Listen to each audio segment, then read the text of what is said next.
¿Y si el paisaje sobre el que caminas no es natural en absoluto, sino deliberado? ¿Y si las colinas que se extienden a través de los continentes, suavizadas por milenios de hierba y clima, no son obra de glaciares o ríos, sino de manos?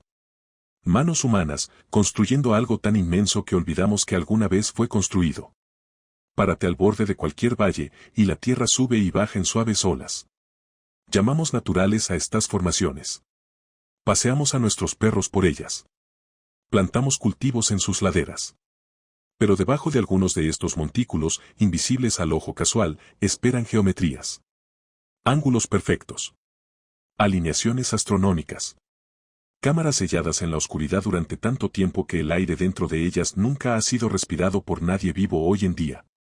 Esto no es folclore.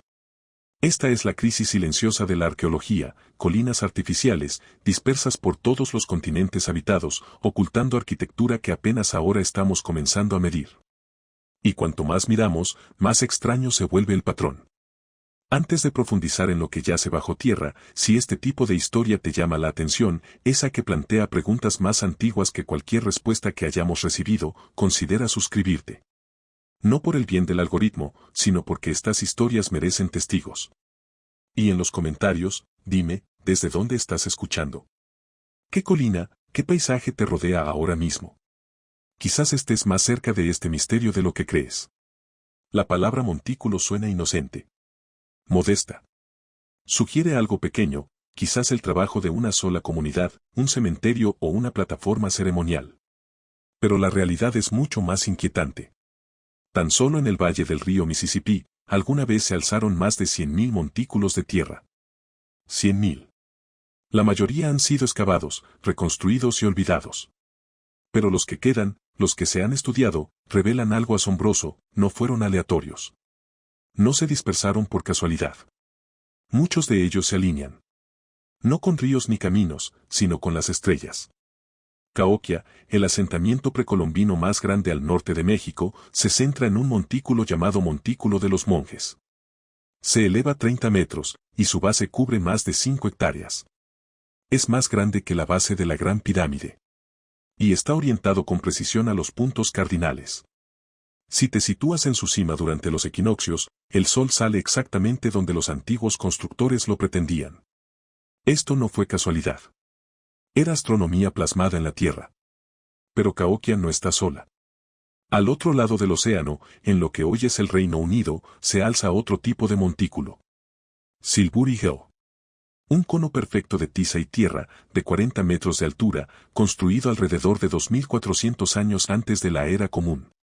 Durante siglos, los arqueólogos han excavado en él, buscando una cámara funeraria, un templo, alguna explicación de por qué la gente del Neolítico movería 500.000 de metros cúbicos de material para construir una colina. No encontraron nada. Ningún cuerpo. Ningún tesoro. Solo tiza, tierra y hierba. El esfuerzo requerido para construirlo asombra a la mente, un estimado de 18 millones de horas hombre. Generaciones de trabajo, todo para levantar una colina que parece no tener ningún propósito. A menos que el propósito fuera la colina misma.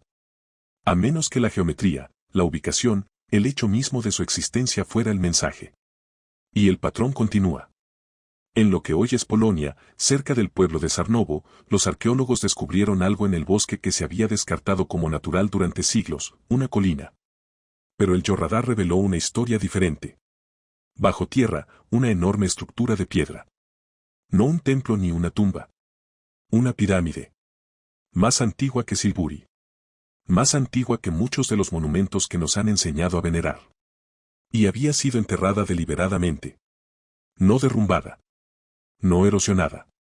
Enterrada. Cubierta de tierra y dejada para que se convirtiera en paisaje. ¿Por qué una civilización construiría algo inmenso, solo para ocultarlo? Para asegurar que permaneciera, quizás, mucho después de que la memoria se desvaneciera. Para preservarla bajo lo único que perdura más que la piedra, la tierra misma. Las implicaciones de esta práctica, este ocultamiento deliberado, se extienden de forma inquietante. Si los montículos no siempre son naturales, ¿cuántas colinas hemos malinterpretado? ¿Cuánto de nuestro paisaje es arquitectura, camuflada por el tiempo y la vegetación? La tecnología LIDAR, que utiliza pulsos láser para mapear el terreno bajo las copas de los árboles, ha revolucionado la arqueología en las últimas 2 décadas. En Centroamérica, reveló ciudades mayas enteras ocultas bajo la jungla. En Camboya, mostró que Angkor Wat era solo el corazón ceremonial de una vasta red urbana. Y en Europa, ahora se revela que muchas de las colinas que hemos pasado por generaciones son demasiado regulares, demasiado alineadas, para ser naturales. La Tierra ha sido remodelada. No en un solo lugar, no por un solo pueblo, sino en todo el mundo. Y gran parte de esa remodelación ha estado oculta, ya sea intencionalmente o por el lento trabajo de siglos. Consideremos las pirámides de Bosnia, un sitio controvertido cerca de Visoko. Semiros Managic afirma que son pirámides antiguas, más antiguas que Giza, enterradas bajo lo que parecen ser colinas naturales. La arqueología convencional lo descarta en gran medida. Dicen que las colinas son naturales. Planicies, formaciones geológicas. Pero estudios geofísicos han encontrado cámaras, túneles y materiales similares al hormigón en su interior. Materiales que no se dan de forma natural. El debate continúa. Pero la pregunta que plantea es legítima: si una civilización quisiera preservar la arquitectura monumental a través del tiempo, enterrarla bajo tierra sería uno de los métodos más efectivos. La piedra se desgasta. El metal se corroe. Pero la tierra protege. Y la tierra, con el tiempo suficiente, se parece a la naturaleza. Los montículos no se alzan solos. Aquí es donde la inquietud se agudiza. Una cosa es encontrar una sola colina artificial, una anomalía, una curiosidad. Otra muy distinta es encontrarlos interconectados. Alineados. Comunicándose a través de paisajes en un lenguaje de geometría y luz. En Ohio, la antigua cultura Opehuel construyó terraplenes que se extienden kilómetros. No son simples montículos, sino vastos recintos geométricos, círculos, cuadrados, octógonos, todos unidos por terraplenes y zanjas. El terraplén de Newark, uno de los más grandes, abarca más de 11 kilómetros cuadrados. Y está alineado, con asombrosa precisión, con el ciclo lunar de 18,6 años. Los puntos más extremos de salida y puesta de la luna, sus paradas, están marcados por la geometría del terraplén. Para crear esto, los constructores necesitaron no solo conocimientos de astronomía, sino una paciencia de generaciones. Necesitaron observar, registrar, calcular. Y luego, necesitaron mover la Tierra a una escala que desafía la imagen que tenemos de las culturas primitivas. Al otro lado del Atlántico, en las Islas Británicas, surgen los mismos patrones. Avebury, un monumento neolítico de Enge, rodea parte de una aldea con una enorme zanja y un terraplén exterior. En su interior, círculos de piedra. Pero el propio Enge está alineado con los eventos solares y lunares. Y está conectado, a través de la avenida West Canard, con otros monumentos. Un camino procesional, marcado por menhires, conecta lugares sagrados a lo largo del paisaje. Esto no fue aleatorio. Fue un diseño intencional a escala territorial. El propio paisaje se convirtió en la arquitectura, con monumentos individuales como nodos en una estructura mayor e invisible. En Norteamérica, el patrón se repite. El gran montículo de la serpiente, en Ohio, serpentea por el territorio a lo largo de más de 400 metros, con su cima alineada con la puesta del sol del solsticio de verano. No es un túmulo funerario. No se han encontrado artefactos en su interior. Es pura forma, puro símbolo, grabado en la tierra. Y forma parte de una tradición más amplia. Montículos con efigies, con forma de animales, aves y humanos, salpican el Medio Oeste. No son accidentales. Son representativos. Son arte a una escala que solo puede apreciarse plenamente desde arriba. Lo cual plantea su propia pregunta: ¿por qué construir imágenes destinadas a ser vistas desde el cielo, en una era anterior a la aviación? A menos que los constructores creyeran que alguien, o algo, los observaba. Y luego, está la escala que eclipsa incluso a estos. En la selva amazónica, el lidar ha revelado geoglifos, enormes movimientos de tierra, formas geométricas, zanjas y montículos dispuestos en patrones que cubren cientos de kilómetros cuadrados. Durante siglos, los académicos creyeron que la Amazonía era demasiado hostil, demasiado densa, para albergar grandes poblaciones. Pero los geoglifos cuentan una historia diferente. El bosque que vemos ahora es joven. Antes de la colonización, antes de que las enfermedades diezmaran a las poblaciones indígenas, la Amazonía fue gestionada, cultivada, moldeada. Y partes modernas, pero de los que no tenemos registro arqueológico. Existieron, se cruzaron con otros grupos y luego desaparecieron del registro material. Pero sus genes permanecen. ¿Podrían estas poblaciones fantasma haber sido los constructores originales de montículos, los portadores del conocimiento astronómico, los arquitectos cuyo trabajo fue posteriormente continuado por culturas sucesoras? Es especulación, pero se basa en datos. Sabemos que existieron más personas de las que hemos encontrado. Sabemos que ocurrieron migraciones que no hemos rastreado. Y sabemos que el conocimiento puede transmitirse culturalmente, no por escrito, sino por tradición oral, por la práctica, por el acto mismo de construir. La escala de las redes es asombrosa. En el Valle del Mississippi, los montículos están espaciados a intervalos que sugieren una ubicación intencional. No una dispersión aleatoria, sino una cuadrícula, un sistema. Algunos investigadores han propuesto que sirvieron como lugares de peregrinación, nodos en un paisaje espiritual que se extendía cientos de kilómetros. Otros sugieren que eran observatorios astronómicos, cada montículo un punto en un mapa celestial más grande proyectado sobre la Tierra. Ambas explicaciones requieren un nivel de organización, de comunicación, de propósito compartido que desafía nuestra comprensión de las sociedades preestatales. ¿Cómo se coordina la construcción a través de tales distancias sin escritura, sin una autoridad centralizada? A menos que la autoridad no fuera política, sino cosmológica. A menos que los montículos no estuvieran comandados por reyes, sino por una comprensión compartida del universo, un lenguaje común de la Tierra y las estrellas. En Indonesia, Gunung Padang, otro yacimiento controvertido, presenta un montículo en la cima de una montaña, bajo el cual el georradar y las muestras de núcleo sugieren enormes cámaras y piedra tallada, algunas capas datadas de hace más de 20.000 años. De ser preciso, es anterior al final de la última edad de hielo. Es anterior a la agricultura. Es anterior a todo indicador convencional de civilización. Y está construido. No se formó de forma natural, sino construido. Capas de basalto columnar, dispuestas, no al azar, sino con intención. Los arqueólogos debaten su edad, su propósito, su propia autenticidad. Pero la evidencia física es difícil de descartar. Algo hay ahí. Algo antiguo. Algo que no encaja en la cronología que hemos acordado. Y aquí está la pregunta inquietante, ¿y si la cronología está equivocada? ¿Y si las civilizaciones que llamamos primeras no lo fueron, sino herederas? ¿Y si los montículos no son el comienzo de la arquitectura monumental, sino su fin? El intento final y desesperado de preservar el conocimiento, de marcar territorio, de asegurar que algo, cualquier cosa, sobreviviera a cualquier catástrofe que borrara a los constructores originales.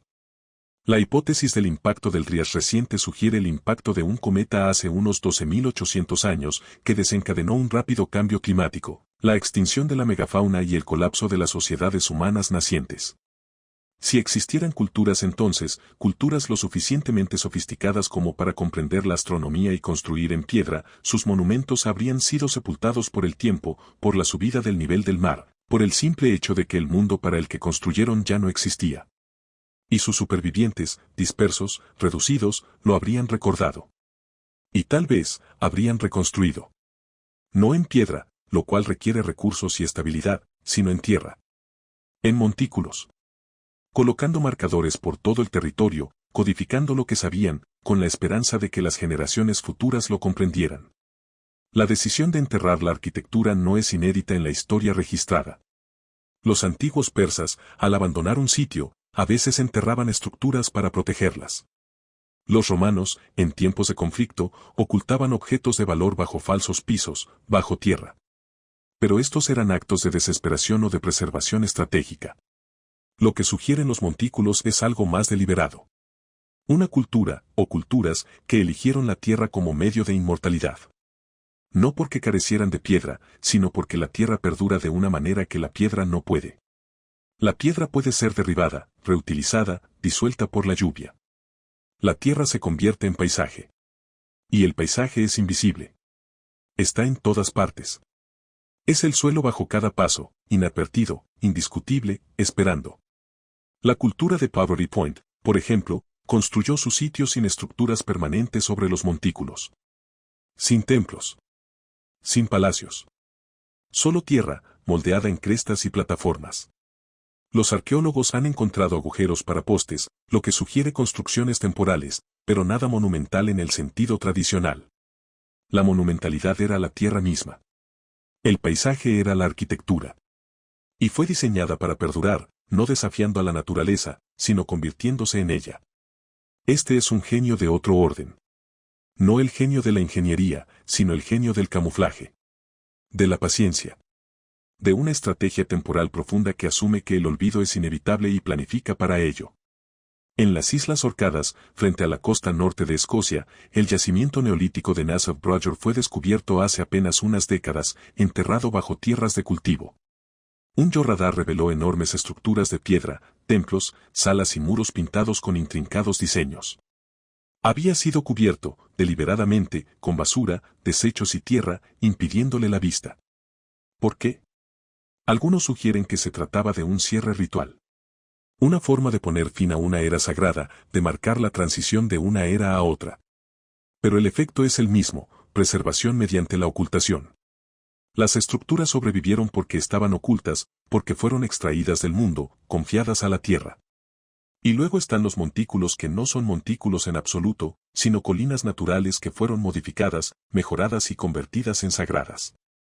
El monte Shasta, en California, es considerado sagrado por los pueblos indígenas y la tradición oral habla de ciudades dentro de la montaña, de personas que viven en su interior. La geología convencional solo ve un volcán.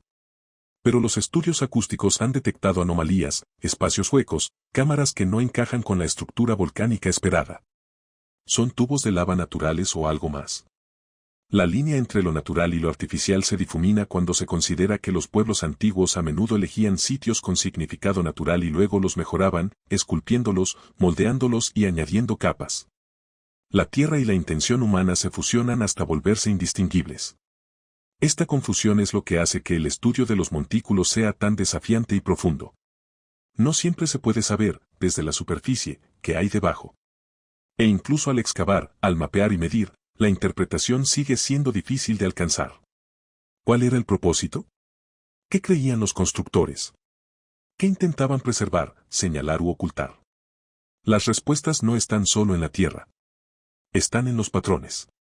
En las alineaciones. En las redes que conectan un montículo con otro a través de distancias que eclipsan las vidas individuales. El montículo de la serpiente no es solo un montículo. Es un marcador en un paisaje que incluye otros montículos, otras obras de tierra, todos los cuales, al verse en conjunto, forman un mapa. Un mapa de las estrellas, tal vez. O un mapa de algo más antiguo, algo que aún no hemos aprendido a leer. Las líneas de Nazca en Perú ofrecen un paralelo. Geoglifos, grabados en el suelo del desierto, que representan animales, formas geométricas, líneas que se extienden por kilómetros. Solo pueden apreciarse completamente desde el aire. Durante décadas, los investigadores se preguntaron sobre su propósito. ¿Eran marcadores astronómicos? ¿Eran caminos rituales? ¿Eran mensajes a los dioses o a visitantes del cielo? Teorías recientes sugieren que eran parte de un culto al agua, que las líneas marcaban acuíferos subterráneos, guiando a los peregrinos a fuentes de agua en un paisaje desértico. Pero esto no explica las figuras, la araña, el colibrí, el mono. Esas son representativas. Esas son simbólicas. Y son enormes. ¿Por qué construir símbolos tan grandes que nadie en la Tierra puede comprenderlos? A menos que los constructores esperaran que alguien, algo, los viera desde arriba. A menos que estuvieran construyendo para un público que no era humano. O no terrestre. O no presente. La misma pregunta ronda los túmulos. ¿Para quién se construyeron? Para los vivos, sin duda. Sirvieron como centros ceremoniales, lugares de entierro, lugares de reunión. Pero también se construyeron para los muertos, para los antepasados, para la continuidad de la memoria. Y quizás, se construyeron para quienes vendrían después, mucho después, cuando los nombres de los constructores se hubieran olvidado, cuando las lenguas que hablaban se hubieran disuelto en el silencio. Los túmulos se construyeron para perdurar más allá del olvido. Y así ha sido. Pasamos junto a ellos. Construimos sobre ellos. Olvidamos lo que son. Pero permanecen. Geométricos. Alineados. esperando que alguien los note. Esperando que alguien los recuerde. En Australia, las tradiciones orales indígenas hablan de paisajes moldeados por seres ancestrales durante el tiempo del sueño, selladas por personas que sabían que el mundo de la superficie olvidaría, pero el inframundo recordaría.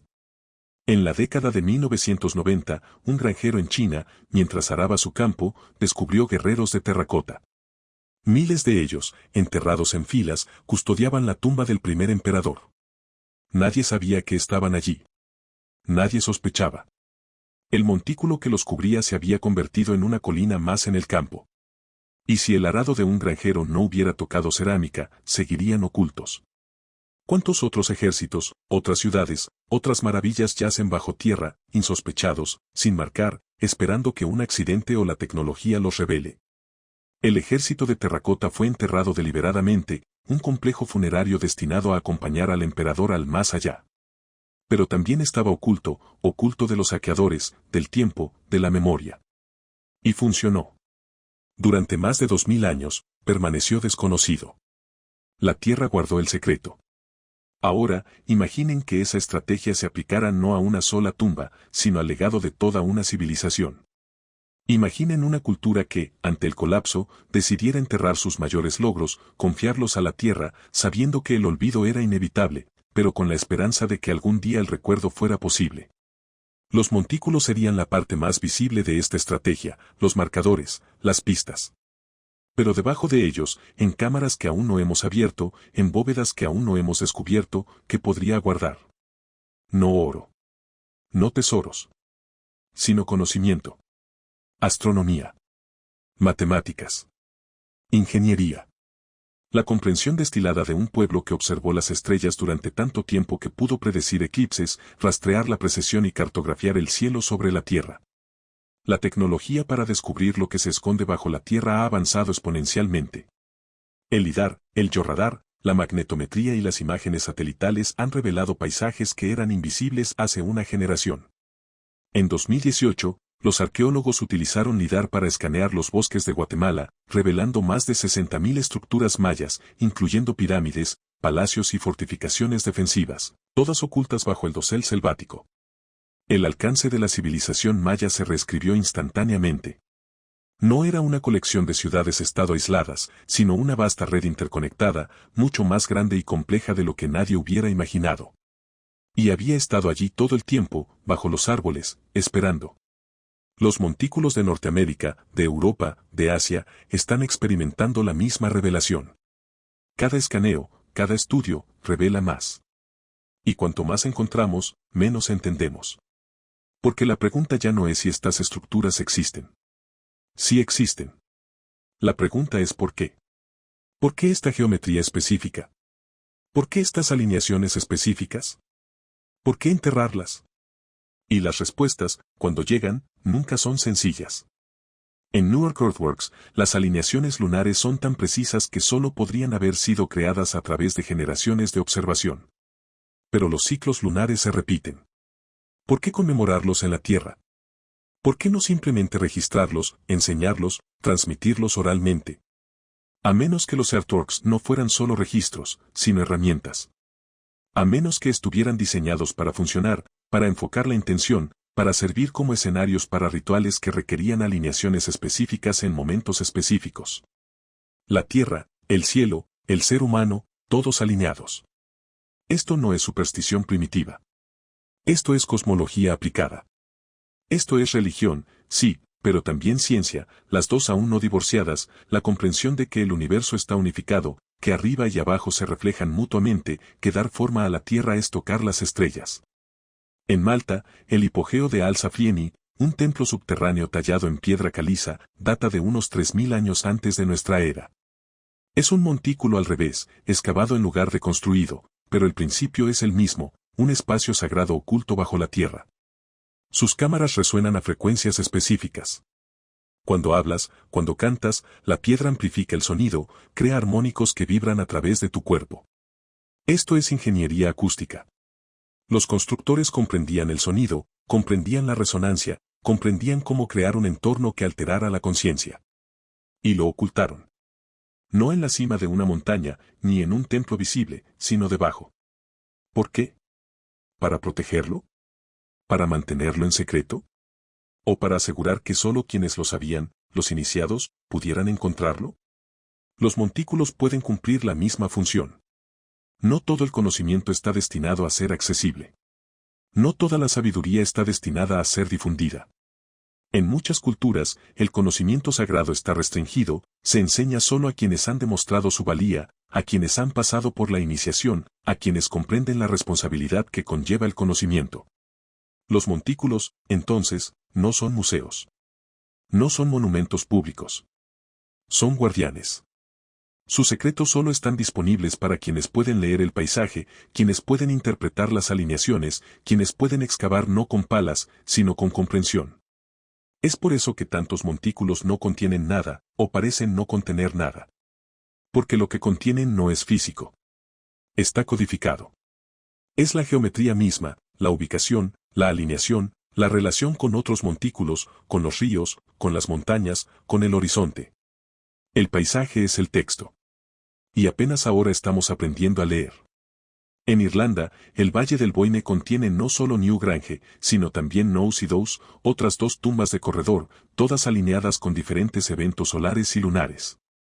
Juntas, forman un complejo, un paisaje sagrado que rastrea los ciclos de los cielos.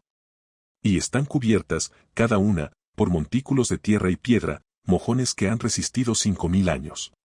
En su interior, los pasajes están tallados con espirales, rombos, patrones geométricos que podrían representar mapas, estrellas o algo que aún no podemos interpretar. Pero el mensaje es claro, esto era importante. Lo suficientemente importante como para tallarlo. Lo suficientemente importante como para alinearlo. Lo suficientemente importante como para enterrarlo bajo tierra, protegido, preservado, esperando el momento en que la luz, en el solsticio de invierno, en los equinoccios, penetrara la oscuridad e iluminara la cámara interior. Esto es teatro a escala geológica. Esto es arte escénico que utiliza el sol como actor, la tierra como escenario y el tiempo mismo como guión. Y se replica, con variaciones, en todo el mundo. Las tumbas de corredor de Europa, los túmulos funerarios de Asia, los túmulos de plataforma de América, todos comparten este impulso, crear un espacio sagrado dentro o sobre la tierra, alinearlo con el cosmos y asegurar su supervivencia a través de los siglos. Esto no es obra de tribus dispersas sin contacto.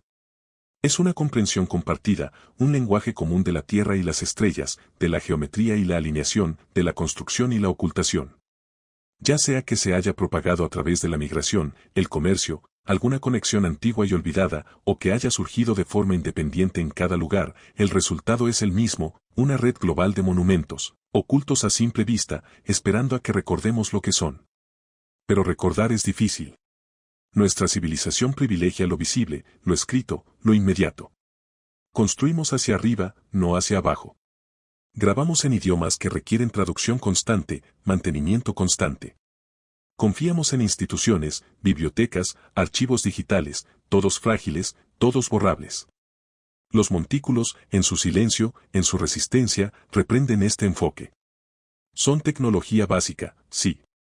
Pero son tecnología inmortal. No requieren mantenimiento. No requieren traducción. Simplemente son.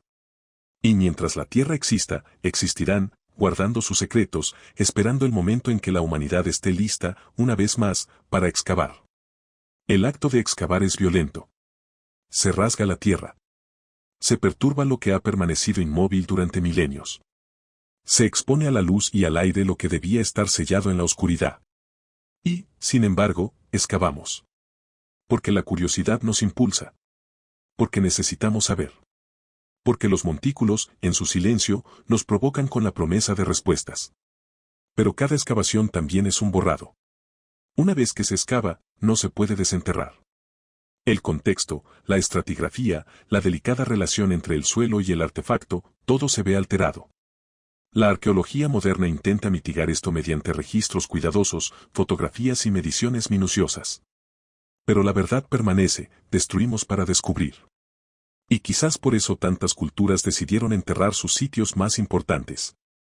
No solo para preservarlos de los saqueadores, del clima, de la guerra, sino para preservarlos de nosotros, de nuestra necesidad de saber, de nuestra incapacidad de mantener intacto el misterio. La esfera de interacción Hopewell, una red de comercio e intercambio cultural que se extendió por el este de Norteamérica hace 2000 años, no dejó textos ni inscripciones, sino montículos. Cientos de ellos. Y dentro, marcadores territoriales, reclamando tierras, afirmando presencia, advirtiendo a los rivales. Y algunos, quizás, eran mensajes. No a otros humanos, sino a algo más. A los dioses. Al cosmos. A cualquier inteligencia que pudiera estar escuchando a través de las vastas distancias del espacio y el tiempo. Esta última posibilidad es la más especulativa y la más inquietante. Pero tiene precedentes.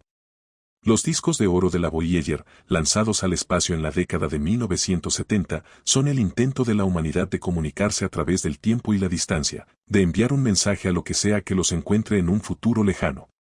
Contienen sonidos, imágenes, saludos en múltiples idiomas, codificados en un medio diseñado para durar miles de millones de años. Los montículos, a su manera, son similares. Son mensajes en la Tierra, diseñados para sobrevivir a los idiomas, a las civilizaciones, para perdurar hasta que alguien, algún día, los comprenda. Y quizás ese alguien seamos nosotros.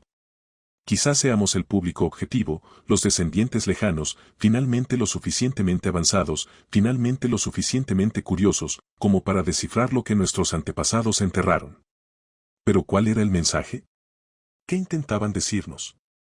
Las alineaciones sugieren una cosmología, una visión del mundo en la que la Tierra y el cielo están interconectados, en la que los movimientos de los cuerpos celestes son significativos, dignos de ser rastreados, dignos de ser conmemorados.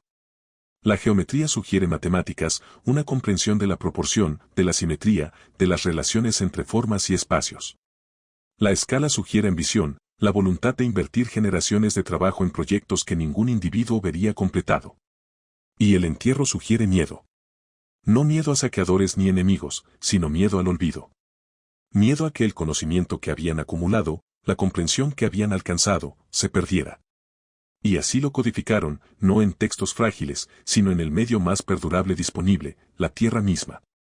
En el suroeste de Estados Unidos, los pueblos ancestrales construyeron viviendas en los acantilados, enormes estructuras de piedra enclavadas en nichos de las paredes de los cañones. Y luego, alrededor del siglo XIII, las abandonaron. Las razones son controvertidas: sequía, agotamiento de recursos, conflicto. Pero dejaron cerámica, herramientas, petroglifos y tradiciones orales transmitidas a través de sus descendientes, los Hopi, los Zuni y los pueblos indígenas.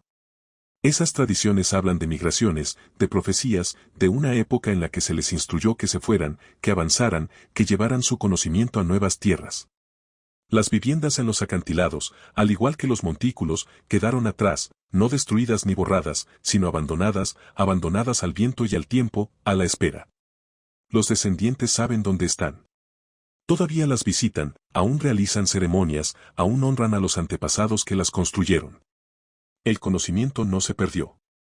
Se transformó. Se convirtió en historia. Se convirtió en memoria. Se convirtió en tradición oral. Y la tradición oral, cuando se mantiene, puede perdurar más que la piedra. Esta es la paradoja de la preservación. Lo que perdura no es siempre el monumento, sino la historia sobre él. Los griegos lo sabían. Sus mitos hablan de civilizaciones más antiguas: la Atlántida, sumergida por el mar, la Edad de Oro, una era de paz y abundancia antes de la retirada de los dioses. ¿Eran recuerdos? ¿O parábolas, cuentos con moraleja, reflexiones filosóficas sobre la naturaleza del progreso y la decadencia? La línea se difumina. Mito e historia se fusionan. Y quizás, en la prehistoria profunda, siempre fueron lo mismo. Antes de la escritura, antes de la capacidad de fijar el lenguaje de forma permanente, la historia era mito, y el mito era historia. Las historias codificaban el conocimiento. Los montículos codificaban las historias. Y nosotros, con nuestra tecnología, intentamos revertir la ingeniería del significado original a partir de los restos físicos. En Japón, los túmulos funerarios con forma de ojo de cerradura, llamados kofun, salpican el paisaje, son los más grandes, rivalizando en volumen con las pirámides egipcias. Fueron construidos para emperadores y élites, llenos de ajuares funerarios, rodeados de fosos y prohibidos al público. Y permanecen en gran parte sin excavar, protegidos por la ley y considerados sagrados. El enfoque japonés de la arqueología es diferente al occidental. No excavan a menos que sea absolutamente necesario. Prefieren la preservación in situ, manteniendo la santidad del sitio y honrando los deseos de los antepasados que los construyeron. Esto no es atraso. Es sabiduría. Porque una vez excavado, el túmulo deja de ser un túmulo. Es un agujero en la tierra, una fuente de artefactos, un conjunto de datos. Pierde su presencia, su poder, su capacidad de asombro. Y quizás esa presencia, ese poder, sea más valioso que cualquier conocimiento que pueda obtenerse excavando.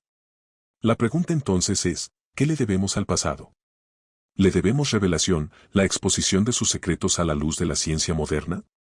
¿O le debemos respeto, el reconocimiento de que algunas cosas están destinadas a permanecer ocultas, que el misterio es en sí mismo una forma de conocimiento, que no todo necesita ser explicado? Distintas culturas responden a esto de manera diferente. Y sus respuestas revelan tanto sobre ellas como los montículos revelan sobre sus constructores. Nosotros, en el occidente moderno, hemos elegido la revelación. Excavamos. Escaneamos. Publicamos. Hacemos visible lo invisible. Pero al hacerlo, también aplanamos, desmitificamos, convertimos lo sagrado en mundano. El montículo se convierte en una atracción turística. El misterio se convierte en una pieza de museo. Y algo intangible pero real, se pierde. Pero hay otra manera. Podemos estudiar sin excavar. Podemos cartografiar sin excavar. Podemos usar la tecnología para observar bajo la tierra sin perturbarla, para comprender los montículos sin destruirlos. Y quizás, al hacerlo, podamos preservar tanto el conocimiento como el misterio. Podemos saber que las cámaras existen, que las alineaciones son precisas, que la geometría es intencional, sin necesidad de verlas, sin necesidad de tocarlas. Podemos dejarlas ocultas, como lo pretendieron sus constructores, confiando en que la tierra las protegerá mientras exista. Y esa confianza, esa moderación, podría ser la mayor lección que los montículos tienen que enseñarnos. Hay una quietud en el corazón de los montículos. Se percibe, incluso en las fotografías, incluso en las descripciones. Una pesadez. Una presencia. Estas no son ruinas en el sentido tradicional, muros derruidos y columnas caídas.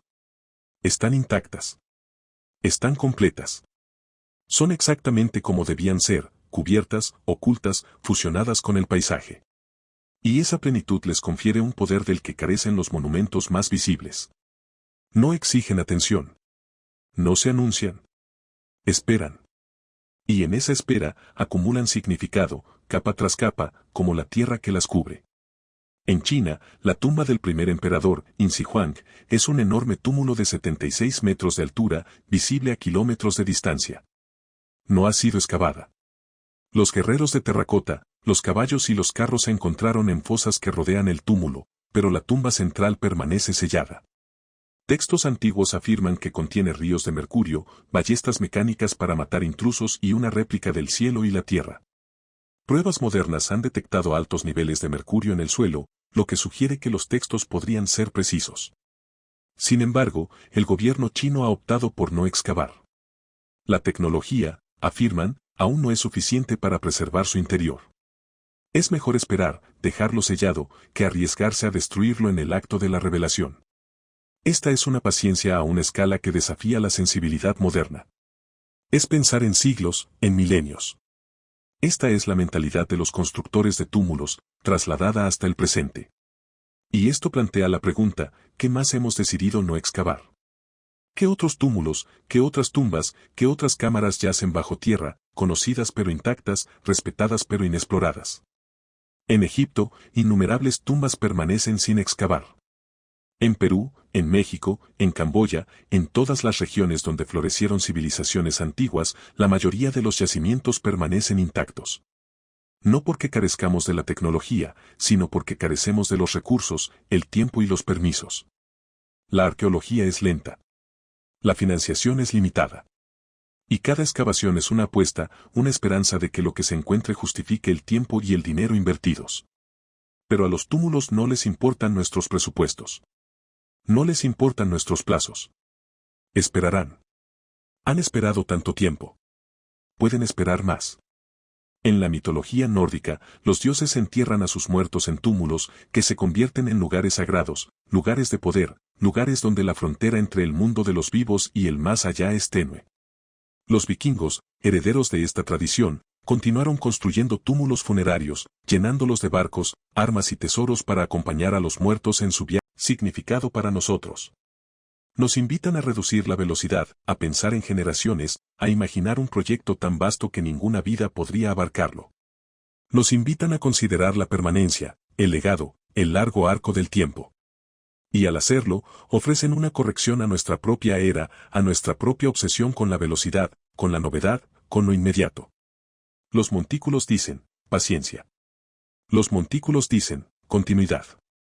Los montículos dicen, recordar.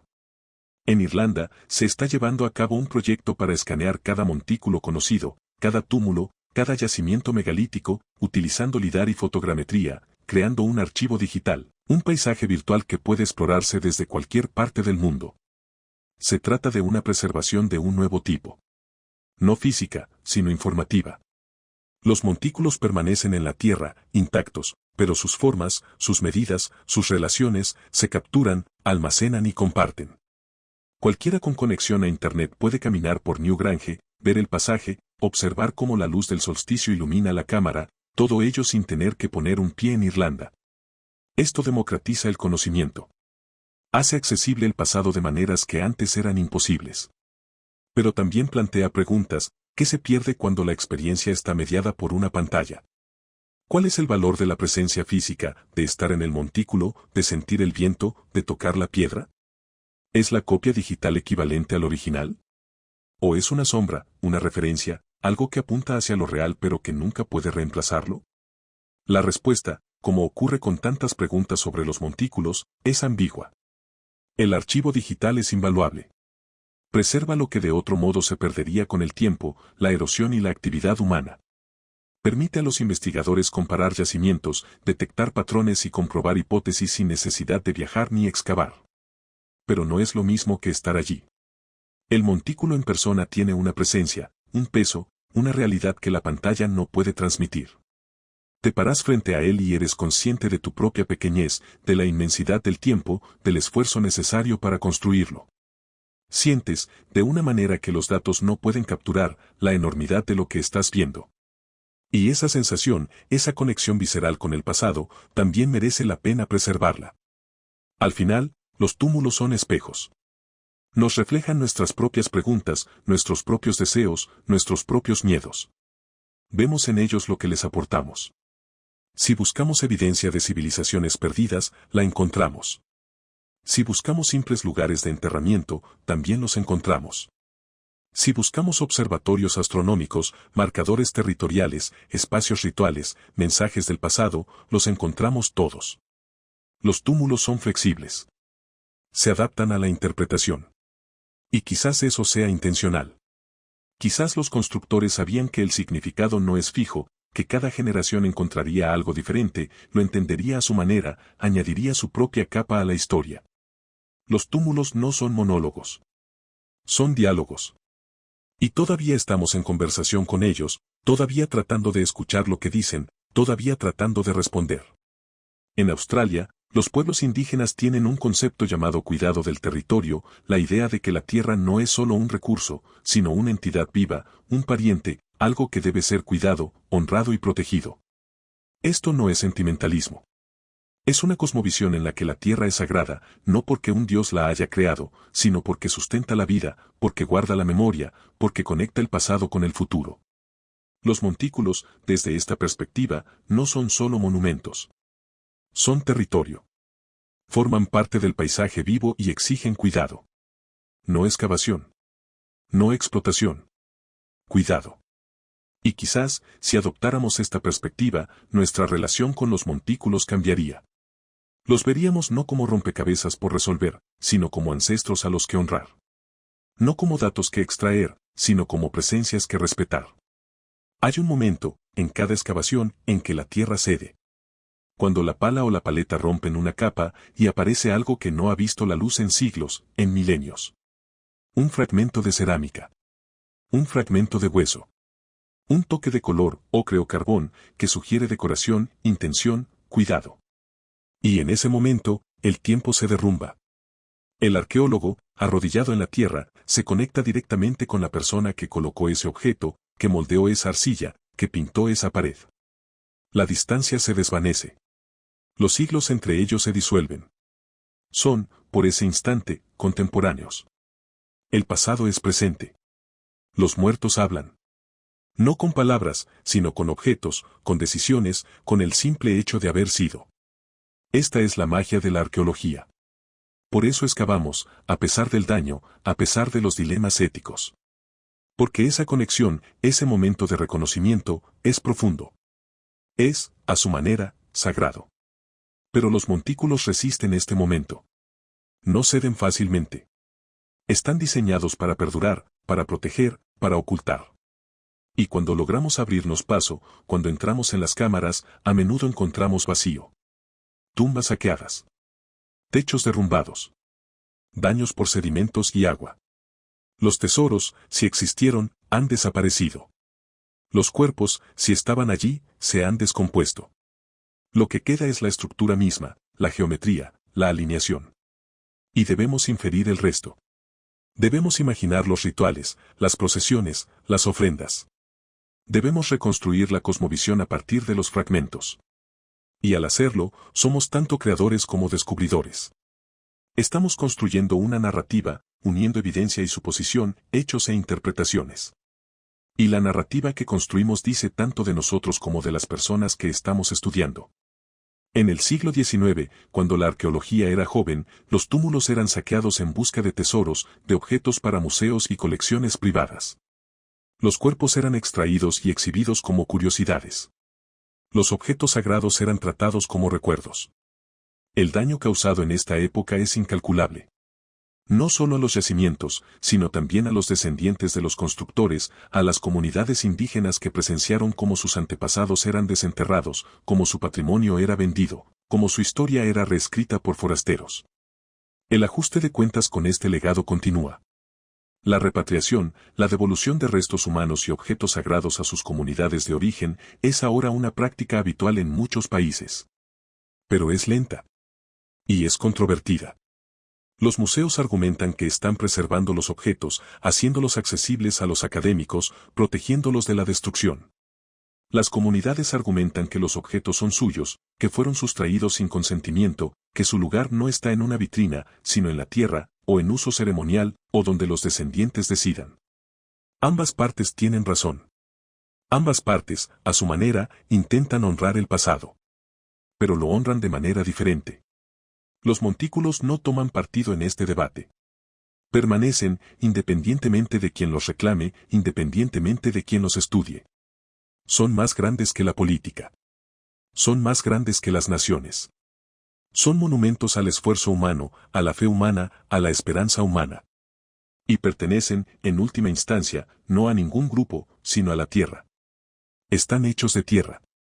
Regresan a la tierra. Y cuando el último arqueólogo se haya jubilado, cuando el último museo haya cerrado, cuando el último artículo académico haya sido olvidado, los montículos seguirán allí, cubiertos de hierba, silenciosos, perdurables. Porque fueron construidos para sobrevivirnos. Fueron construidos para sobrevivir a todo. En Sudamérica, el pueblo nazca creó los geoglifos y también construyó pirámides, centros ceremoniales y acueductos. Pero muchas de sus estructuras están enterradas, ocultas bajo la arena del desierto, invisibles hasta que se excavan. Y excavar en la región de Nazca es difícil. El desierto preserva, pero también oculta.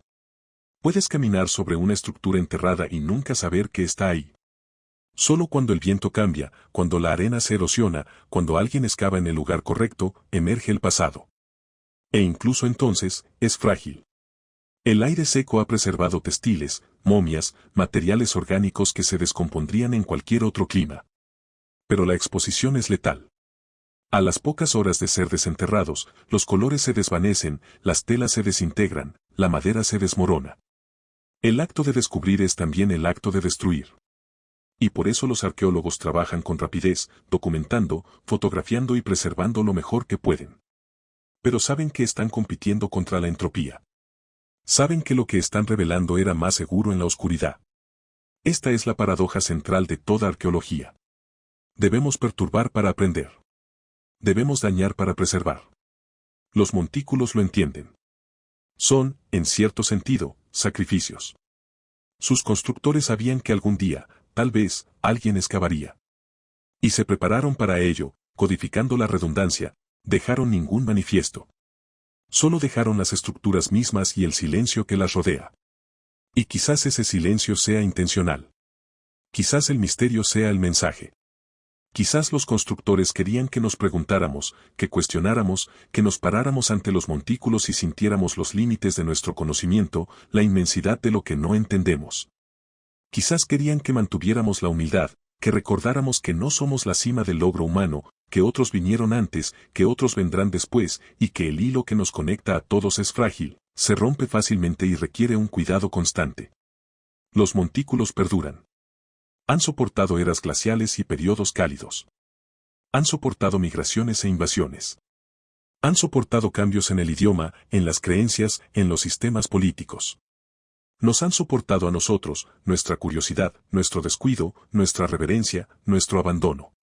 Y seguirán soportando, mucho después de que nos hayamos ido, mucho después de que nuestras ciudades se hayan derrumbado, mucho después de que nuestros nombres hayan sido olvidados. Porque fueron construidos para la eternidad. No para la eternidad humana, sino para la eternidad geológica. Fueron construidos para convertirse en parte de la tierra, indistinguibles de las colinas, los valles, el paisaje natural. Y lo han logrado. Caminamos sobre ellos. Construimos sobre ellos. Los olvidamos. Y permanecen, pacientes, silenciosos, esperando el momento en que recordemos de nuevo, cuando miremos una colina y preguntemos, ¿es esto natural? ¿O es algo más? ¿Es esto la tierra, o es este recuerdo? ¿Es esto paisaje, o es esto arquitectura? Y al preguntar, comenzamos, una vez más, a ver. Mira a tu alrededor. Donde quiera que estés, hay tierra bajo tus pies. Y esa tierra no es tan simple como parece. Tiene capas. Está estratificada. Alberga los restos de bosques, de océanos, de criaturas extintas hace mucho tiempo.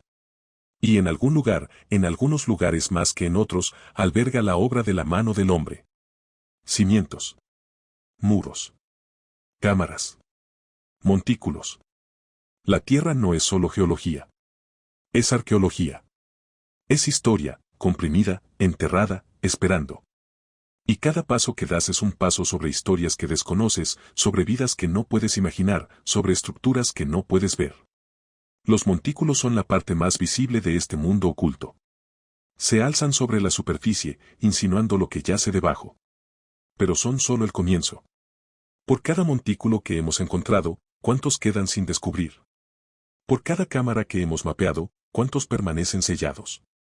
Por cada alineación que hemos medido, ¿cuántos permanecen codificados en paisajes que aún no hemos aprendido a leer? El trabajo no ha terminado. Apenas ha comenzado. Y las herramientas que tenemos ahora, por poderosas que sean, aún son rudimentarias. Vemos sombras, indicios, sugerencias. Pero la imagen completa se nos escapa. Siempre lo hará. Porque el pasado no es algo que podamos recuperar por completo. Es algo a lo que solo podemos aproximarnos, asintóticamente, acercándonos pero nunca llegando. En el Sáhara, bajo la arena, las imágenes satelitales han revelado ríos, lagos, asentamientos, todo de una época en la que el desierto era verde, cuando el clima era diferente, cuando la vida florecía donde ahora solo hay calor y vacío. Esos asentamientos, esos paisajes, están enterrados bajo metros de arena. Y entre ellos, tal vez, hay montículos. Estructuras que una vez se alzaron sobre la sabana, que una vez marcaron territorio, que una vez se alinearon con estrellas que ya no observamos. Están ahí, invisibles, esperando que alguien las note, esperando que alguien excave. Pero el Sáhara es vasto. Los recursos son limitados. La política es complicada. Y por eso esperan. Y seguirán esperando, tal vez para siempre, o tal vez hasta que alguna generación futura, con mejor tecnología, con otras prioridades, decida buscar. Este es el destino de la mayoría de los sitios arqueológicos. No es una revelación, sino un descuido. No es un estudio, sino un olvido. Hay demasiados sitios, muy pocos arqueólogos, muy poca financiación. Hay que tomar decisiones. Hay que establecer prioridades. E inevitablemente, algunos sitios se eligen y otros se abandonan. Es una selección. Es necesario. Pero también es trágico. Porque cada sitio tiene una historia. Cada montículo tiene un significado. Y cuando elegimos no excavar, no estudiar, elegimos dejar que esa historia se desvanezca, que ese significado se disuelva. Elegimos olvidar en lugar de recordar. Y quizás eso sea aceptable. Quizás no todo deba recordarse. Quizás la tierra pueda guardar algunos secretos. Quizás los montículos puedan permanecer ocultos, con sus misterios intactos, su silencio inquebrantable. Hay dignidad en eso. Hay paz. Pero también hay pérdida. Porque las historias importan. Las personas que construyeron los montículos eran reales. Tenían nombres, rostros, esperanzas, miedos. Amaron, lamentaron, celebraron, lucharon. Y construyeron. Removieron la tierra, la moldearon, la alinearon, la enterraron. Y al hacerlo, dejaron una marca, un rastro, un susurro que dice, estuvimos aquí. Importamos. Sabíamos cosas. Y ese susurro merece ser escuchado. No por ellos, que se han ido, sino por nosotros. Porque al escucharlo, nos entendemos mejor. Entendemos que somos parte de un continuo, que heredamos no solo genes y lenguaje, sino conocimiento, práctica y cosmología. Heredamos los montículos. Y con esa herencia viene la responsabilidad. De proteger. De estudiar. De recordar. De transmitir. En Nueva Zelanda, los maoríes tienen un concepto llamado Whakapapa, genealogía, pero es más que eso. Es la red de relaciones que conecta todas las cosas, personas con personas, personas con la tierra con el cielo, el pasado con el presente y el futuro. Todo está relacionado. Todo tiene un linaje. Y la tierra misma es ancestro. Los montículos, en esta cosmovisión, no son solo estructuras. Son parientes. Son parte de la familia. Y son tratados como tales, con respeto, con reverencia, con cuidado. Esto no es una metáfora. Esto es ontología. Esta es una forma de estar en el mundo que no separa al ser humano de la naturaleza, a los vivos de los muertos, al pasado del presente. Todo es uno. Y los montículos, la tierra, los ancestros, todos son parte del Whakapapa, la gran genealogía que une todo. Si adoptáramos esta perspectiva, ¿cómo cambiaría nuestra relación con los montículos? ¿Seguiríamos excavando? ¿Seguiríamos inspeccionando, escaneando, analizando? Quizás. Pero lo haríamos de otra manera. Pediríamos permiso. Consultaríamos con nuestros descendientes. Nos acercaríamos a los montículos no como objetos, sino como seres, entidades con presencia propia, con capacidad de acción propia. Escucharíamos, no solo con instrumentos, sino con intuición, con respeto, con humildad. Y tal vez, al escuchar, oiríamos algo que se nos ha escapado. Quizás los montículos nos han estado hablando todo el tiempo, y hemos estado demasiado ocupados midiendo para notarlo. Quizás su mensaje no esté en su geometría, ni en su contenido, sino en su presencia. En el simple hecho de que existen, de que perduran, de que permanecen. El mensaje es, nosotros construimos esto. Nos importamos. Recordamos. Y tú también deberías hacerlo. Y lo hacemos. No todos. No siempre. Pero algunos. Hay gente, ahora mismo, caminando por un campo, deteniéndose en una elevación del terreno, preguntándose. ¿Es esto natural? ¿O es algo más? Y en esa pausa, en esa reflexión, los montículos cumplen su propósito. Nos hacen pensar. Nos hacen cuestionar. Nos hacen conscientes de que el mundo es más profundo de lo que parece, de que la historia no se limita a los libros, de que el pasado está aquí, bajo nuestros pies, esperando. Y esa conciencia, esa sensación de conexión con algo más grande, más antiguo, más perdurable que nosotros mismos, es lo que ofrecen los montículos. Es su regalo. Y es un regalo que vale la pena recibir. La historia de los túmulos no ha terminado. Sigue en desarrollo, con cada nuevo descubrimiento, cada nueva interpretación, cada nueva generación de académicos y entusiastas que emprenden la tarea. En Corea del Sur, Los arqueólogos utilizan drones e inteligencia artificial para identificar posibles túmulos funerarios, inspeccionando vastas áreas en una fracción del tiempo que tomaría a pie. Los algoritmos están entrenados para reconocer las sutiles características de las estructuras artificiales, regularidad, simetría, alineación. Y están descubriendo yacimientos que de otro modo habrían pasado desapercibidos, yacimientos que han permanecido ocultos durante tanto tiempo que ni siquiera los residentes locales recuerdan sus motivaciones específicas, sino del abanico de posibilidades, las maneras en que una cultura podría pensar sobre la arquitectura, el tiempo y el legado. Una posibilidad es la protección. Si se espera una catástrofe, guerra, cambio climático, colapso social, el lugar más seguro para el conocimiento es bajo tierra. La piedra puede derrumbarse. Las bibliotecas pueden quemarse. Pero la tierra protege. Aísla. Oculta. Y perdura. Una estructura enterrada está a salvo de saqueadores, vándalos y ejércitos conquistadores. Está oculta, olvidada, preservada en estasis hasta que alguna generación futura, alguna civilización futura, la descubra. Esta es la lógica de la cápsula del tiempo. Esto es pensar en el tiempo profundo, aceptar que tu propia civilización podría no sobrevivir, pero esperar que algo sí lo haga, que alguien, algún día, encuentre lo que escondiste y comprenda su valor. Los montículos, en esta lectura, son actos de preservación. Son un seguro contra el olvido. Son mensajes en botellas, lanzados no a través de océanos, sino a través de milenios. Otra posibilidad es el cierre ritual. Muchas culturas marcan el fin de una era, la transición de una época a otra, con actos simbólicos. Quemar un templo. Hundir un barco. Enterrar una ciudad. El acto de cubrir significa culminación, transformación, sellar un capítulo. No es destrucción, sino consagración. La estructura no se borra, sino que se eleva, se sacraliza, se retira del mundo profano del uso y se coloca en el reino sagrado de la memoria. En esta interpretación, los túmulos no ocultan la arquitectura, sino que la santifican. El entierro es el acto final de la creación, el momento en que la estructura se convierte plenamente en lo que estaba destinada a ser, un monumento, eterno e intocable. Una tercera posibilidad es la humildad. Quizás los constructores comprendieron que la visibilidad invita a la arrogancia, que los monumentos inspiran orgullo, que el orgullo conduce al conflicto. Y así optaron por la invisibilidad. Eligieron construir de tal manera que la estructura no se anunciara, no dominara el paisaje, no se convirtiera en un símbolo de poder ni en blanco de envidia. En cambio, se fusionaría con la tierra, se convertiría en parte del mundo natural, conocido solo por quienes tenían el conocimiento para reconocerlo.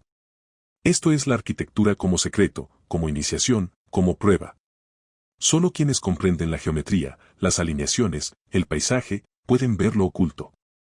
Y esto garantiza que el conocimiento se transmita a quienes están preparados, que han demostrado su valía, que lo usarán sabiamente. Esto no es elitismo, o no solo elitismo. Es tutela. Es el reconocimiento de que algunos conocimientos son peligrosos, que requieren madurez, contexto, preparación. Y los montículos, en su ocultación, sirven como guardianes. Una cuarta posibilidad es la inevitabilidad. Quizás los montículos no fueron enterrados intencionalmente, al menos no al principio. Quizás se construyeron en la superficie, se usaron durante generaciones y luego, con el cambio climático, la migración de las poblaciones y el cambio de creencias, fueron abandonados. Y una vez abandonados, la naturaleza tomó el control. La hierba creció. La tierra se acumuló. Los árboles echaron raíces. Los montículos no fueron cubiertos por la mano del hombre, sino por el tiempo, por el lento y paciente trabajo de la ecología. Y para cuando alguien regresó, ya estaban ocultos, ya formaban parte del paisaje. Y así, los descendientes, al ver lo que el tiempo había hecho, decidieron dejarlos así. Eligieron no excavar, no restaurar, sino dejar que la tierra los reclamara, entendiendo que lo oculto se preserva, que el entierro es una especie de honor. Esta es la interpretación más pasiva, pero también la más probable para muchos sitios. La intencionalidad no siempre es necesaria. A veces, la historia simplemente sucede. Y quizás no sea una sola respuesta, sino todas. Diferentes culturas, diferentes motivaciones, diferentes momentos en el tiempo. Algunos enterrados por protección. Algunos por ritual. Algunos por humildad. Algunos simplemente dejaron que la naturaleza siguiera su curso. Los túmulos no son monolíticos. Son diversos, variados, cada uno con su propia historia, su propio contexto, su propia razón de ser. Y nuestros intentos de encontrar una única explicación, una teoría universal, pueden ser erróneos. Tal vez lo único que comparten es el resultado, la resistencia. Ya sea intencional o accidental, ya sea sagrado o pragmático, el entierro funcionó. Los túmulos sobrevivieron. Y continúan sobreviviendo, sobreviviendo a las civilizaciones que los construyeron, sobreviviendo a los idiomas que los nombraron, sobreviviendo a las creencias que les dieron significado. Sobreviven como formas, como geometrías, como presencias. Y esa supervivencia, en sí misma, es el mensaje. Estamos aquí, en el presente, mirando hacia atrás. Pero también estamos aquí, en el presente, mirando hacia adelante. ¿Qué enterraremos? ¿Qué tenemos que valga la pena preservar a través de milenios? ¿Qué conocimiento, qué arte, qué comprensión elegiríamos codificar en el paisaje, ocultar de la vista inmediata, confiar a la tierra? Estas no son preguntas ociosas. Son urgentes. Porque estamos, ahora mismo, en medio de una transición. El clima está cambiando. Las especies están desapareciendo. Las culturas se están homogeneizando. Y el conocimiento que se está perdiendo, las lenguas que están muriendo, las prácticas que se están abandonando, son irreemplazables. Una vez desaparecidos, se han ido. Y entonces la pregunta es, ¿cómo preservamos? ¿Cómo aseguramos que lo que sabemos, lo que hemos aprendido, lo que hemos creado, sobreviva a los colapsos inevitables, los ciclos de crecimiento y decadencia, la larga y agotadora marcha de la entropía? Los montículos ofrecen un modelo. No el único modelo, pero uno que ha demostrado ser efectivo. Construir en la tierra. Construir a largo plazo. Construya con la comprensión de que el olvido es inevitable y planifique para ello. Codifique la redundancia. Codifique la simplicidad. Codifique la alineación, la geometría y el patrón, para que, incluso si se pierde el significado específico, la estructura perdure y las generaciones futuras puedan redescubrirla, reinterpretarla y hacerla suya. Este es el legado de los montículos. No solo las estructuras en sí, sino la filosofía que las sustenta. La comprensión de que somos temporales, pero lo que construimos puede ser permanente. Que somos individuos, pero nuestro trabajo puede servir al colectivo. Que estamos presentes, pero nuestra responsabilidad se extiende al futuro. Los montículos encarnan esto. Y al estudiarlos, al descubrirlos, al intentar comprenderlos, también aprendemos a reflexionar sobre nuestro propio legado, nuestro lugar en el largo arco del tiempo. Párate en un montículo, cualquier montículo, y siente la tierra bajo tus pies. Es sólida. Es estable. Ha estado aquí más tiempo que tú, más tiempo que tus padres, más tiempo que tu país. Y estará aquí después de que te hayas ido. Esto no es morboso. Esto no es deprimente. Esto es simplemente un hecho.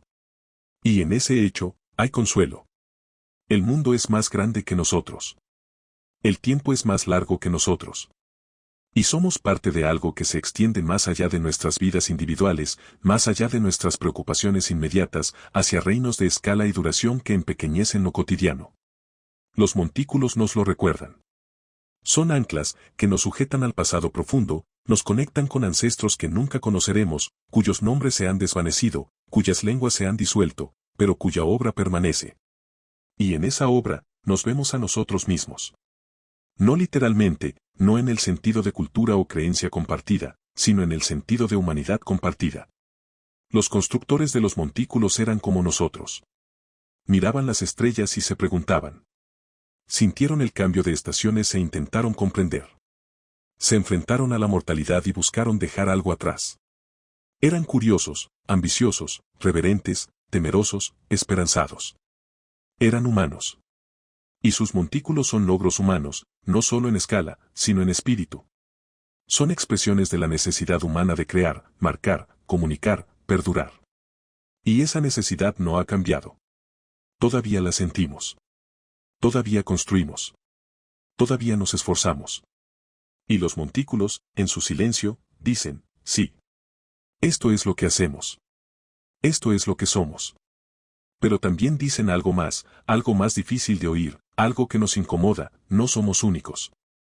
No somos los primeros en alcanzar la complejidad, en codificar el conocimiento, en construir a escala monumental. No somos la cima. Somos una continuación. Y las continuaciones pueden terminar. Los montículos son evidencia de civilizaciones que surgieron y cayeron, que construyeron y desaparecieron, que dejaron rastros pero no descendientes, o no descendientes que recuerden. Y si les sucedió a ellos, puede sucedernos a nosotros. Esta es la inquietante verdad en el corazón de los montículos. Son advertencias tanto como reglas simples, crean estructuras complejas. Los montículos son arquitectura emergente. Son el resultado de innumerables decisiones individuales, innumerables comunidades que eligen construir, alinearse, recordar. Y la suma de esas decisiones es una red global, una red de monumentos que, cuando se ve desde arriba, desde la perspectiva de satélites o dioses, forma un mapa. ¿Un mapa de qué? ¿De la Tierra?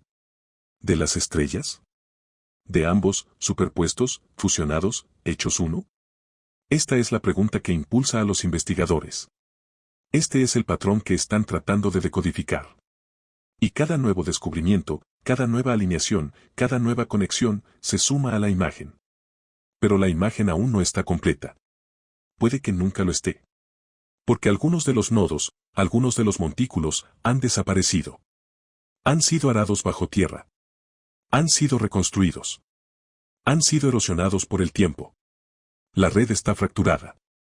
Y estamos intentando reconstruirla a partir de fragmentos, inferir el todo a partir de las partes, comprender un sistema vasto, complejo e intencional, pero nunca escrito, nunca explicado, solo implementado. En China, el concepto de Feng Shui, la disposición del espacio para armonizar con las fuerzas naturales, tiene miles de años de antigüedad. Y rige, entre otras cosas, la ubicación de las estructuras, la orientación de los edificios y el flujo de energía a través del paisaje. Los montículos, vistos desde esta perspectiva, no son aleatorios. Son estratégicos. Se colocan en puntos donde converge la energía, donde la tierra y el cielo se encuentran, donde se equilibran las fuerzas del yin y el yang. Esto no es superstición. Es cosmología aplicada. Es una forma de entender el mundo que lo percibe como animado, vivo y receptivo a la acción humana. Y creas o no en el chi, en la energía o en las afirmaciones metafísicas del Feng Shui, la práctica en sí es sofisticada. Implica observación, medición y cálculo. Implica un profundo conocimiento del terreno, de la hidrología y de la astronomía. Y produce estructuras, paisajes y disposiciones que se sienten bien, que funcionan y perduran. Los montículos forman parte de esta tradición. Se colocan donde están por razones. Y esas razones, aunque no compartamos la cosmología que las originó, merecen ser comprendidas. Porque nos revelan cómo pensaba la gente, cómo se relacionaba con la tierra, cómo construía en armonía y no bajo dominación. En los Andes, el concepto de ainos, reciprocidad, rige las relaciones sociales. Das y recibes. Ayudas y eres ayudado. Y esto se extiende a la tierra, a las montañas, a la tierra misma. Tomas de la tierra y devuelves. Construyes y honras. Los montículos, las plataformas, las terrazas de las culturas andinas son expresiones de ainos. Son regalos a la tierra, a las montañas, a los apus, los espíritus de la montaña. No son extracciones, ni dominaciones, sino ofrendas. Y a cambio, la tierra se sostiene, los cultivos crecen, la comunidad prospera. Esto no es animismo primitivo. Esto es ecología sofisticada. Esto es una comprensión de que los sistemas están interconectados, que tomar sin dar lleva al colapso, que la sostenibilidad requiere equilibrio.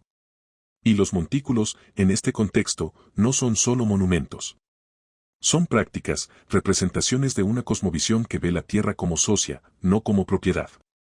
Y esa cosmovisión, aplicada consistentemente a lo largo de los siglos, produce paisajes productivos, hermosos y perdurables. Las terrazas de los Andes, construidas por los incas y sus predecesores, siguen en uso hoy en día, siguen siendo fértiles y funcionales. Esta es una arquitectura que trabaja con la tierra, no contra ella. Y los montículos, ya sea en los Andes o en otros lugares, forman parte de esta tradición. Son una arquitectura de reciprocidad. Y perduran porque se construyeron con la tierra, no sobre ella. Las redes no son solo físicas. Son conceptuales. Son redes de significado, de creencias y de prácticas. Y conectan no solo lugares, sino también épocas. Los montículos se construyeron a lo largo de siglos, milenios, cada generación sumando al trabajo de la anterior, cada comunidad renovando el compromiso, reafirmando la cosmología, manteniendo las alineaciones.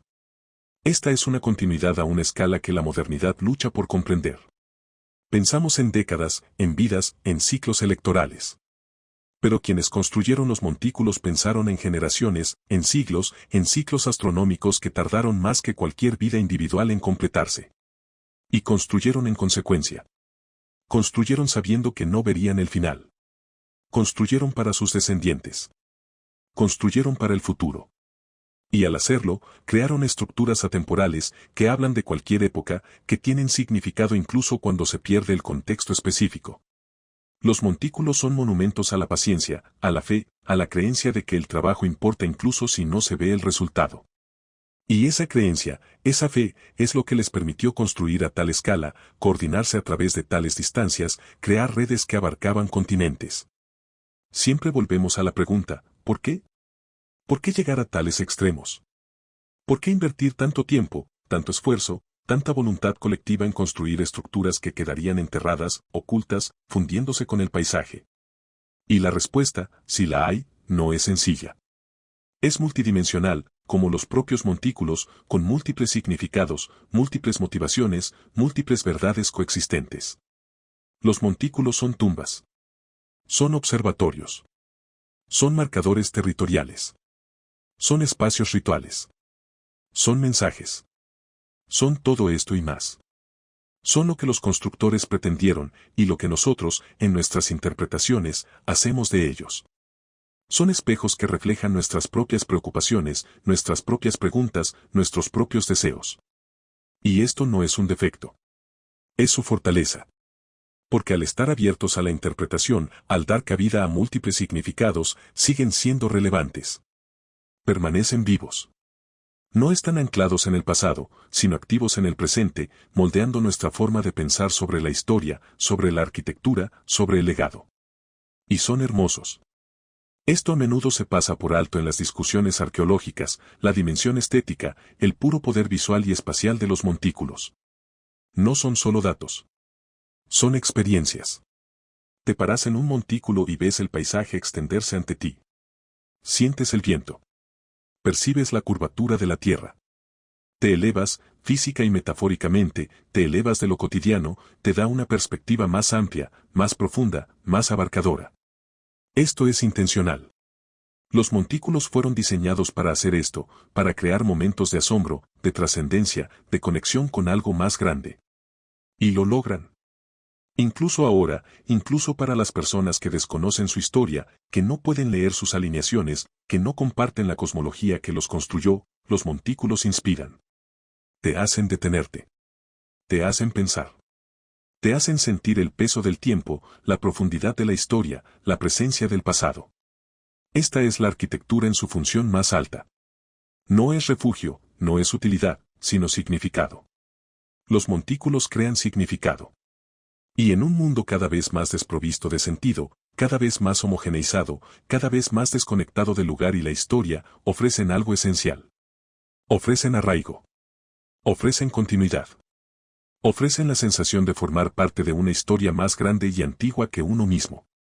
En el noroeste del Pacífico, los tótems cumplen una función similar. No son montículos, pero comparten el mismo impulso, marcar, conmemorar, plasmar una historia. Y cuando un tótem se deteriora, cuando el tiempo y el clima lo erosionan, no se reemplaza con una réplica. Se le permite regresar a la tierra. Porque el ciclo, la vida, la muerte y el retorno, forma parte del significado. El tótem no está destinado a durar eternamente.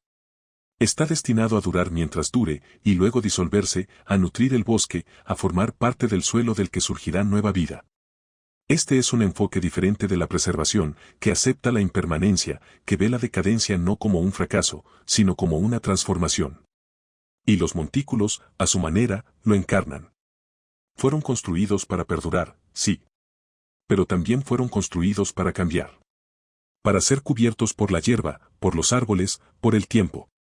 Para convertirse en paisaje. Para volverse indistinguibles del mundo natural. Esto no es pérdida. Esto es evolución. El montículo no desaparece. Se transforma. Y al transformarse, alcanza su propósito final, volverse eterno, no resistiéndose al cambio, sino abrazándolo. Y, sin embargo, excavamos. Exponemos.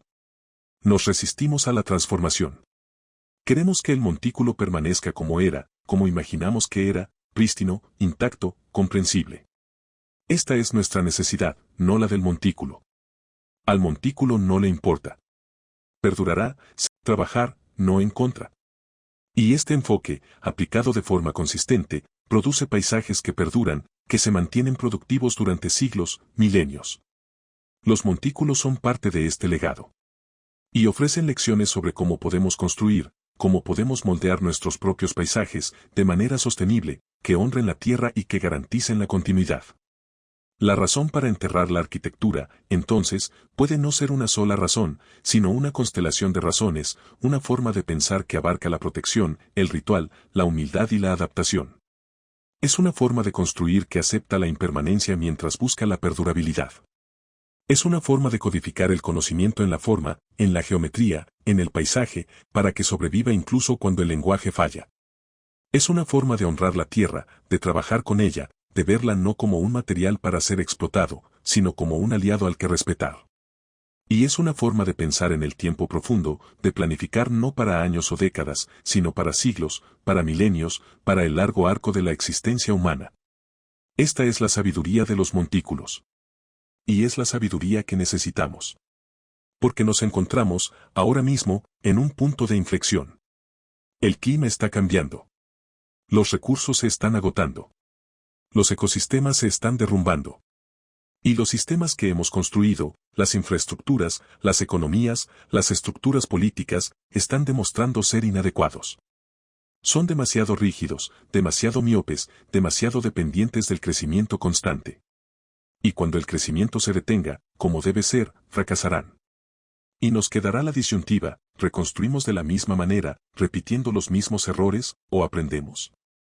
Miramos al pasado, no en busca de nostalgia, sino de orientación. Estudiamos los montículos, los terpen, las terrazas, el satoyama, las prácticas que perduraron, y nos preguntamos, ¿qué podemos aprender de ellos? ¿Qué principios podemos extraer? ¿Qué enfoques podemos adaptar? No se trata de recrear el pasado. Se trata de aprender de él. Se trata de reconocer que algunas tecnologías, algunas formas de pensar, algunos enfoques del paisaje y la comunidad, son atemporales porque no se basan en la moda o la ideología, sino en las realidades fundamentales de la tierra, el agua, el cielo y el tiempo. Los montículos siguen aquí. Han sobrevivido a eras glaciales y periodos cálidos. Han sobrevivido a migraciones e invasiones. Nos han sobrevivido a nosotros. Y seguirán sobreviviendo mientras exista la tierra. Son monumentos a la resistencia, a la paciencia, a la visión a largo plazo. Y son invitaciones. Nos invitan a reducir el ritmo, a reflexionar profundamente, a construir con sabiduría. Nos invitan a considerar lo que dejamos atrás, el legado que estamos creando, la historia que las futuras generaciones contarán sobre nosotros. Y nos invitan a elegir de forma diferente, a construir no por lucro ni conveniencia, sino por la resistencia, la belleza, el significado. Los montículos dicen, esto es posible. Lo logramos. Tú también puedes. Y al decir esto, ofrecen esperanza. No una esperanza ingenua, ni ilusiones, sino una esperanza fundada, basada en la evidencia, en el simple hecho de que los humanos, en el pasado, han construido cosas que perduran, que sobreviven, que siguen inspirando y enseñando miles de años después. Lo hemos hecho antes. Podemos hacerlo de nuevo.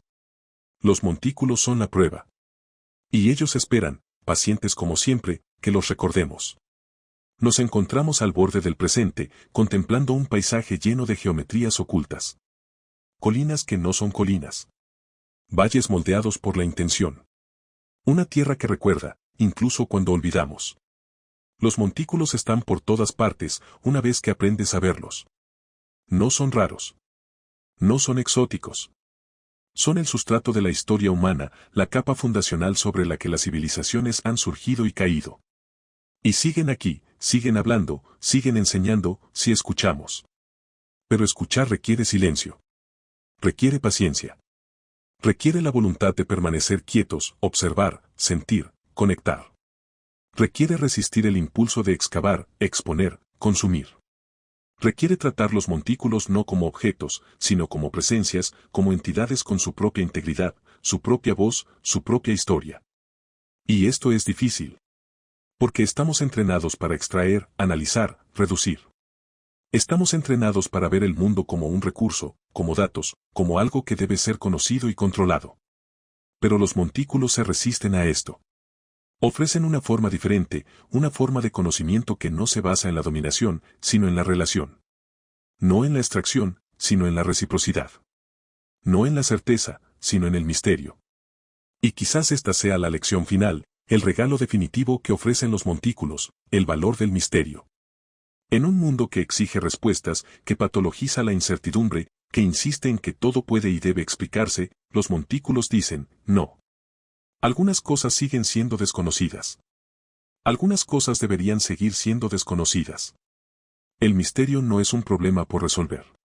Es un espacio para habitar, una fuente de asombro, un recordatorio de los límites de nuestro conocimiento y la inmensidad de lo que no entendemos. Los montículos preservan este espacio. Mantienen vivo el misterio. Y al hacerlo, nos mantienen humildes. Nos mantienen curiosos. Nos mantienen abiertos a la posibilidad, a la sorpresa, a la idea de que el mundo es más grande, más antiguo, más extraño de lo que podemos comprender por completo. Así que volvemos al principio. ¿Qué pasaría si el paisaje por el que caminas no fuera natural en absoluto, sino deliberado? ¿Y si las colinas ocultaran geometrías, alineaciones, conocimiento? ¿Y si la tierra misma fuera un texto, escrito por personas que ya no están, esperando a que aprendamos a leer? La evidencia sugiere que esto no es especulación. Es un hecho. Los montículos son reales. Las alineaciones son mensurables. Las redes abarcan continentes. Y la razón para enterrarlos, para ocultarlos bajo la tierra y el tiempo, permanece abierta a la interpretación. Protección. Ritual. Humildad. Inevitabilidad. Todo esto, y quizás más. Los montículos no ofrecen respuestas simples. Ofrecen preguntas. Y las preguntas son tan importantes como las respuestas, quizás más. Porque las preguntas nos mantienen involucrados, nos mantienen pensando, nos mantienen conectados con el pasado y atentos al futuro. Los montículos no son reliquias. No están muertos. Están vivos en el sentido de que siguen moldeando nuestra forma de pensar, de construir y de relacionarnos con la Tierra. Son participantes activos del presente que informan los debates sobre la sostenibilidad, el patrimonio y la comunidad. Son modelos que no deben copiarse exactamente, sino aprender de ellos, adaptarlos y reimaginarlos para las necesidades contemporáneas. Son la prueba de que es posible construir a largo plazo, pensar en generaciones, crear estructuras que perduren no por la resistencia al cambio, sino por la integración con la tierra, por integrarse en el paisaje y por aceptar que la permanencia no es estancamiento, sino transformación. Y son recordatorios. Recordatorios de que no somos los primeros. Recordatorios de que otros han caminado por esta tierra, la han moldeado, la han marcado, han dejado huellas. Recordatorios de que la historia es profunda, de que la cronología que nos han enseñado es incompleta, de que hay lagunas, misterios, capítulos enteros que aún no hemos leído. Recordatorios de que el pasado no es pasado, sino presente, codificado en el paisaje, en el lenguaje, en la práctica, en la misma tierra bajo nuestros pies. Y recordatorios de que el futuro no está garantizado, de que las civilizaciones caen, de que el conocimiento se pierde, de que la supervivencia requiere vigilancia, adaptabilidad y la disposición a aprender de quienes nos precedieron. Los montículos son maestros. Pero también son advertencias. Dicen, resistimos. Pero quienes nos construyeron no. Se han ido. Sus nombres han sido olvidados. Sus lenguas han sido silenciadas. Y, sin embargo, permanecemos. Nosotros, los montículos, la arquitectura que enterraron, el conocimiento que codificaron. Permanecemos porque fuimos construidos para permanecer. Porque fuimos construidos con la tierra, no contra ella. Porque fuimos construidos para el futuro, no para el presente. Y ustedes, aquí de pie, son ese futuro. Son aquellos para quienes fuimos construidos. Entonces, ¿qué harán? ¿Recordarán? ¿Aprenderán? Construirán como nosotros fuimos construidos, con paciencia, con visión, con reverencia por la tierra y respeto por quienes vendrán después. ¿O olvidarán, como tantos lo han hecho, y dejarán que el conocimiento se disuelva, que los patrones se desvanezcan, que las conexiones se rompan? La decisión es suya. Los montículos no pueden hacerlo por ustedes. Solo pueden esperar, como siempre han esperado, silenciosos y pacientes, guardando sus secretos, ofreciendo sus lecciones, con la esperanza de que alguien, algún día, los comprenda.